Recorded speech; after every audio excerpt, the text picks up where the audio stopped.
Assalamualaikum warahmatullahi wabarakatuh. Kita sekarang akan mencoba kode untuk menghitung akar atau mencari akar dari suatu fungsi dengan menggunakan metode bisection. Kode programnya sudah saya buat dan saya upload ke GitHub. Ini dia GitHubnya. Ya, kemudian nanti kalau ini dibuka akan muncul beberapa repositori di sini. Pilih yang metode numerik ya, klik di sini.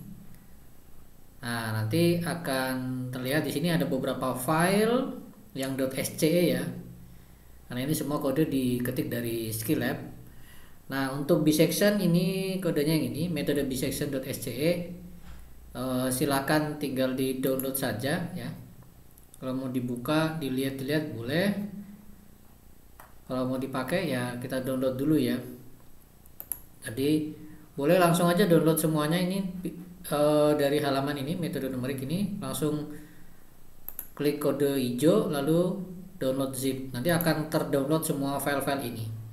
Nah, file yang akan kita gunakan untuk penghitungan dengan metode bisection itu adalah file yang ini. Kemudian saya juga sediakan flowchartnya ya. Flowchartnya ini yang .png, ada fc minus metode bisection ini ya. Kita klik. Nah, ini dia flowchartnya ya. Flowchartnya. Jadi di awal kita perlu memasukkan apa fungsi yang mau dicari akarnya. Oke. Untuk kode programnya sudah saya download dan ini sudah terbuka di sini ya. Dibuka di Skinote. Pertama kita akan tentukan dulu fungsi yang mau dicari. Jadi nanti silahkan disesuaikan dengan fungsi yang akan kita cari. Di sini saya contohkan fungsinya adalah y sama dengan x kuadrat minus 4. Fungsi ini sudah jelas mudah kita cari akarnya. Jelas akarnya itu ada 2 ya, x sama dengan 2. Dan satu lagi adalah x sama dengan minus 2. Nah, kemudian kembali tadi ke sini. Itu fungsinya, kemudian kita tentukan kriteria hentinya dan juga maksimal iterasi. Nah, oke, saya buka lagi sini. Kriteria henti di sini saya berikan misalkan nilainya adalah 0,0001 itu. Kemudian maksimal iterasi saya tentukan di sini 100. Boleh silakan diganti-ganti berapa kriteria henti dan maksimal iterasi yang diinginkan. Ya, silakan diganti sendiri. Oke, jadi bagi yang akan menggunakan kode program ini, untuk fungsinya diisikan di sini, tentunya mengikuti aturan penulisannya Skillab ya. Kalau pangkat ya seperti ini, plus minus seperti biasa dan seterusnya. Kemudian yang kedua, tentukan kriteria henti yang kita inginkan. Nah, kriteria henti di sini nanti terkait dengan berapa minimal nilai mutlak dari FP sehingga kita bisa berhenti. Nah, di sini misalkan dicontohkan nanti program akan berhenti kalau nilai mutlak FP-nya itu sudah kurang dari 0,0001. Nah, kemudian kalau kriteria henti ini juga belum tercapai, maka pada iterasi ke-100 program harus dihentikan. Nah, gitu ya. Jadi ini dua hal ini boleh diganti-ganti sesuai dengan kemauan kita sendiri. Kemudian dalam kode program ini saya sediakan pertama begini. Jadi dengan data awal yang diberikan oleh pengguna yaitu selang awal, dalam hal ini A dan B ya. Selang A dan B itu nanti akan ditunjukkan dulu grafiknya. Saya berikan di sini plot grafiknya. Jadi ini plot grafik untuk apa? Fungsi si f tadi. Fungsi si f ini pada domain A, B ya, pada domain A, B. Mana tadi? Ini dia ya. Pada domain A, B. Jadi dengan begitu nanti akan bisa dilihat sebenarnya domain ini sudah mengurung si akar atau belum. Kita lihat secara visual dari grafik yang tampil gitu ya. Kalau sudah terlihat mengurung, nah kita bisa memulai proses perhitungan. Tapi kalau ternyata akar itu tidak ada di dalam A, B, sementara A, B kan kita yang menginputkan. Ya, kalau ternyata akarnya tidak ada di sini, maka maksudnya secara grafik terlihat begitu ya, secara visual tidak terlihat ada di dalam selang A, B, maka kita diberi kesempatan untuk memperbaiki nilai A dan B sebelum kita mulai perhitungan. Ya, itu dilakukan dalam blok while ini ya. Dalam blok while ini. Jadi nanti akan ditanyakan apakah akan mengubah selang. Nah, kalau iya, maka akan diulangi lagi untuk diminta nilai A dan nilai B dan seterusnya begini. Ditampilkan lagi grafiknya, kita suruh melihat dulu grafiknya. Apakah kita sudah merasa cukup dengan selang yang kita tentukan itu? Kalau iya, maka kita akan persilakan program melanjutkan perhitungan. Nah, blok perhitungan metode bisection dimulai dari di sini baris ke-49 sampai terakhir ini ya, sampai 79 ini. Untuk tebakannya tentunya namanya bisection adalah titik tengah di antara A dan B pakai rumus ini ya, sebagaimana sudah dijelaskan dalam materi metode bisection ya, sudah ada videonya juga. Kemudian dari P yang sudah didapat ini kita coba hitung fungsinya ya, kita hitung fungsinya. Nah, nilainya akan disimpan di variabel Y. Nah, kemudian kita akan cek apakah nilai mutlak dari si Y tadi itu kurang dari kriteria henti atau tidak ya. Tadi mungkin saya nyebutnya akan dihentikan kalau kurang dari sama dengan kriteria henti ya, ternyata di sini bukan kurang dari sama dengan tapi kurang dari gitu ya. Jadi akan dicek di sini apakah akan diuji apakah nilai mutlak dari fungsi fp itu adalah ini ya, itu nilai mutlaknya kurang dari kriteria henti atau tidak. Kalau iya berarti kriteria henti sudah terpenuhi kan. Nah, kalau begitu tunjukkan ya itu pada iterasi keberapa, lalu berapa nilai A dan B nya, lalu nilai jawaban kita kan kita mau mencari akar, jawabannya adalah si P nya itu kan, nilai P nya, maka di sini juga ditampilkan. Kemudian nilai FP nya juga akan ditampilkan gitu. Tentunya kalau FP nya tidak 0 ya berarti P ini bukan jawaban eksaknya ya, hanya pendekatan saja gitu. Nah, lalu kalau ini tercapai, kriteria ini tercapai, maka program harus berhenti. Artinya apa? Keluar dari proses iterasi ini, keluar dari proses iterasi for. Maka kita gunakan perintah break di sini. Oke, kalau ternyata kriteria henti ini belum terpenuhi, maka program harus melanjutkan perhitungan. Nah, jadi lakukan baris ke-6766 ini ya. Itu pada iterasi keberapa, nilai A, B dan B nya berapa, nilai FP nya berapa. Oke, ini sekedar untuk sebagai catatan saja ya, akan ditampilkan ke layar ini nanti data-data ini. Dan kemudian untuk melanjutkan ke tahap berikutnya, maka kita perlu mengatur A dan B berikutnya ya. Maka dicek dulu apakah FA dikalikan FP itu kurang dari 0 atau tidak. Kalau kurang dari 0 berarti selang berikutnya adalah dari A sampai P ya. Tapi kalau FA kalikan FP itu positif, berarti selang berikutnya adalah dari P sampai B ya. Penjelasannya sudah ada di video mengenai metode bisection ya. Oke, begitu sudah ditentukan selang untuk tahap berikutnya, maka program akan melanjutkan atau akan mengulang dari baris 51 lagi dan seterusnya. Begitu seterusnya sampai misalkan kriteria henti ini tidak pernah tercapai, maka program tentunya akan berhenti pada iterasi ke ini dia, maksimal iterasi. Itu kalau tadi diisi 100 berarti akan berhenti di maksimal iterasi ini sama dengan 100 ya. Pada iterasi ke 100 dia akan berhenti. Oke, sekarang kita akan coba ya, kita akan coba run program ini. Saya run eksekusi ya. Kita lihat di konsol. Oke. Masukkan data awal A untuk selang AB. Ingat ya, fungsinya tadi adalah X kuadrat min 4 ya. Kita coba misalkan data awalnya adalah 0 A-nya, lalu B-nya misalkan 3. Oke. Ini dia grafiknya langsung ditampilkan. Grafik fungsi telah tampil dengan domain 0 sampai 3 ya.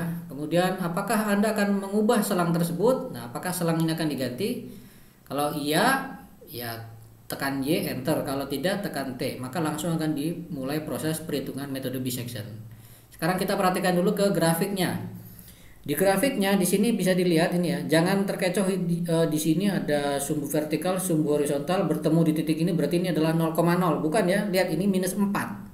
0,0-nya itu berarti di sini ya. 0,0-nya di sini karena ini sumbu vertikal 0-nya itu di sini. Oke.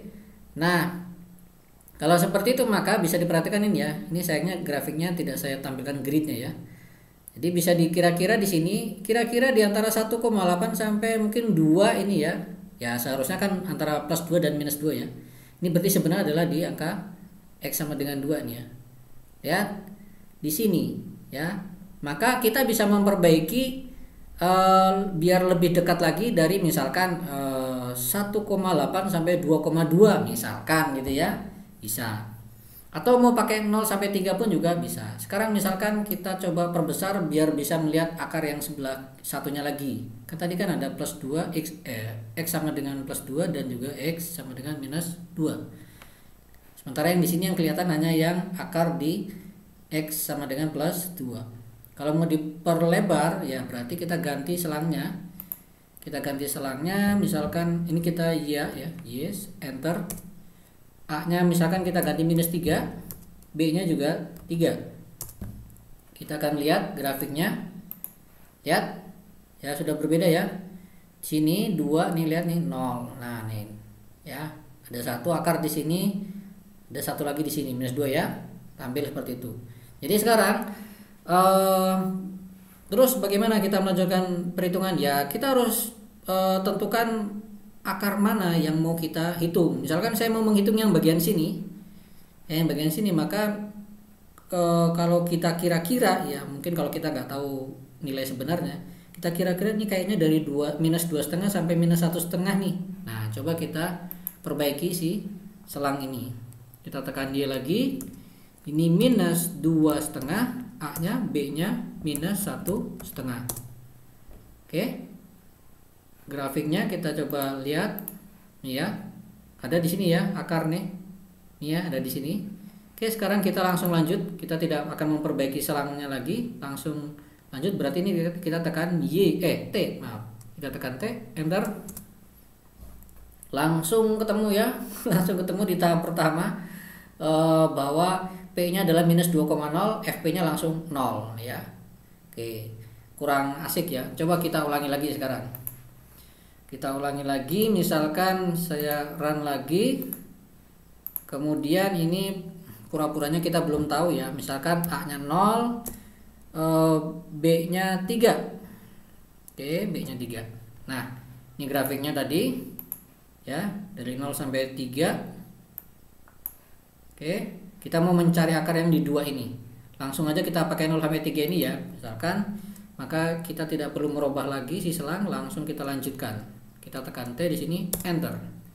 Lihat, ditampilkan data setiap iterasi ya. Iterasi pertama ini, iterasi kedua ini, iterasi ketiga ini. Itu semua karena dijalankan perintah yang ini dia ya, nih, yang ini ya. Iterasi pertama, iterasi kedua tuh karena dijalankan perintah ini. Nah terus lihat, pada iterasi pertama didapatkan P-nya 1,5. Karena apa? A-nya 0, B-nya 3, tengah-tengahnya kan 1,5. Kemudian iterasi kedua yang digunakan A-nya itu dari 1,5 sampai 3 ini ya. Jadi A-nya dari 1,5, B-nya 3. Dapat nilai tengah-tengahnya adalah 2,25. Tengah-tengah antara 1,5 dan 3 ini ya. P dengan 2,25 ini kalau dihitung nilai F-nya ketemu 1,06. Belum memenuhi kriteria henti kan? Terus langkah ketiga ini minus 0,484, belum memenuhi kriteria henti. Terus sampai kita perhatikan nih 0,9 ini juga masih belum memenuhi kriteria henti nih ya, 0,0009 maksudnya. 0,004 belum memenuhi kriteria henti. Ini 0,001 belum memenuhi kriteria henti. Nah, baru di sini ya 0,00061. Ini jelas sudah memenuhi kriteria henti. Kriteria hentinya adalah 0,03 kali 1. Ini nolnya 4 kali ya. 1, 2, 3, 4. Oke, jadi pada iterasi ke-16 dia sudah bisa berhenti. Kalau dia tidak terpenuhi juga, maka dia akan berhentinya nanti di iterasi ke-100 ya, karena tadi ditentukan maksimal iterasi 100. Gitu ya. Jadi kalau dilihat di sini tadi, pertama kita harus isikan dulu fx-nya seperti apa, lalu kriteria henti yang kita inginkan seperti apa, maksimal iterasinya berapa. Kemudian kita akan diminta, lalu ketika program dijalankan, maka program akan meminta nilai A dan B sebagai selang awal. Lalu program akan menampilkan ke layar grafiknya, plot grafiknya untuk si fungsi f ini pada selang A sampai B.